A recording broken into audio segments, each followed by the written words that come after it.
Hi guys, so today we are going to continue to explore tricky and interesting vocabulary in the texts we read, and we're also going to use connections, so connections to ourselves, to other texts, and to the world around us to better understand these tricky and interesting words. So I've got the same text up as yesterday, and this is a page we were up to. Going to read on and have a chat about some of the words I've highlighted and use connections to better understand these words. Alrighty. Well, maybe, but I'm too busy to watch TV, especially Earth TV, muttered the figure. So I've highlighted the word muttered here because I was able to make a connection to times I've spoken to people and they've sort of like muttered under their breath. So sort of mumbled the words that they're saying. And so that gave me a really good indication as to how this figure was speaking to Veronica. So I think it's sort of mumbling their words. Doesn't really want her to hear them.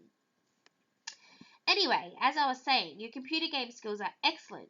You are thoughtful and imaginative. With your skills and our mind-bogglingly advanced technology, we can become a powerful force to protect your planet Earth.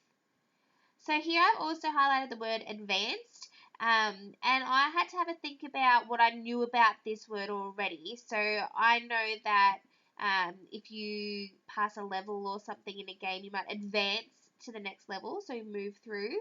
I know that certain people can advance to the second stages of like school athletic sports. And I know that in high school there was a regular maths class and an advanced maths class with harder questions and more challenging things. So I think advanced might be like the best or better. So will you help us, Veronica Whitworth? Veronica thought long and hard. She'd never been asked to become the protector of the human race before, so she had to think carefully. What the Guardians were suggesting sounded dangerous, but it also sounded full of fun and adventure. Really? It wasn't a difficult decision to make. Okay, I'll do it, she said finally. Good answer, exclaimed the figure. We will now prepare you for your task. Veronica felt something smooth in the palm of her hand and looked down to see that she was now holding a tiny, shiny phone, which seemed to have appeared from nowhere. This is your contact console. You must keep it with you at all times so we are able to contact you whenever it is necessary. Now please press the red button on the keypad. So we've got a little bug here, so don't forget to click on that and answer the questions when you are reading your text. Veronica did as she was asked. Her whole body started to tingle and fizz, and she felt strangely cold, as if she'd been suddenly plunged into a vat of sparkling water. I've highlighted the word vat here because I'm not too sure what it means. So I thought I need to have a think about where water is stored. So suddenly plunged into a vat of sparkling water.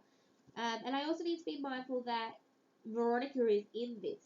So it needs to be some sort of container that is large enough to hold a human body. So it could be something like shaped like a bathtub, I guess, or like a big cylinder. Then she felt as if she was shooting upwards at tremendous speed. She tried to cry out, but her voice was lost in the terrific roar that engulfed her. Engulfed is a really interesting word. And we need to think about the rest of the sentence here. I couldn't make any connections to this word engulfed.